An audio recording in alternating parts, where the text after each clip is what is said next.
তুমি কোন আব্বাস?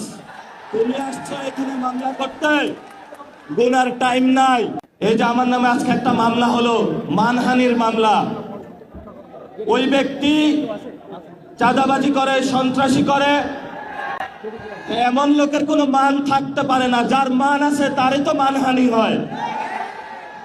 মামলা করেছে আরেকজনকে দিয়ে, গোপনে গিয়ে হলো সাক্ষী হিসাবে উপস্থিত হয়েছে। এগুলাকে আমরা বলবো গুপ্ত। আপনি ঢাকা হাটে ফেল করেছেন, লিখে রাখুন জনাব আব্বাস। আপনাকে তারেক জিয়া এসে রক্ষা করেছে।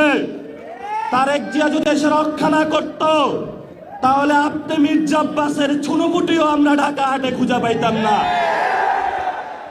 আমরা সভ্য সমাজে বসবাস করি। অসভ্য আচরণ করবেন না। অসভ্য আচরণ যদি করেন, কিভাবে আপনাকে সভ্য করতে হয়, আপনাদেরকে সভ্য করতে হয়, এটা আমাদের ভালো করে জানা আছে।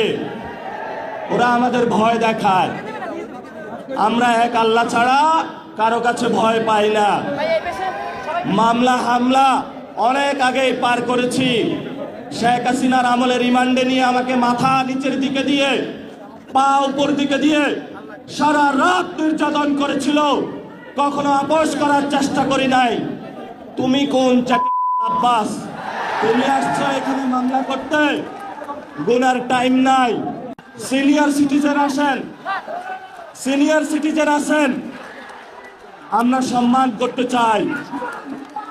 কিন্তু নিজের সম্মান যদি না রাখতে পারেন, তাহলে এই যারা ইয়াং জেনারেশন আছে, জেনজিরা আছে, আপনার পুরা সম্মানের চাদর খুলে বুড়িগঙ্গায় নিক্ষেপ করবে।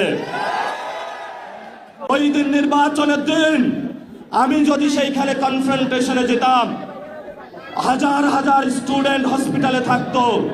আমি গণতন্ত্রে বিশ্বাস করেছি, কিন্তু গণতন্ত্রের নামে আপনারা ইঞ্জিনিয়ারিং করেছেন।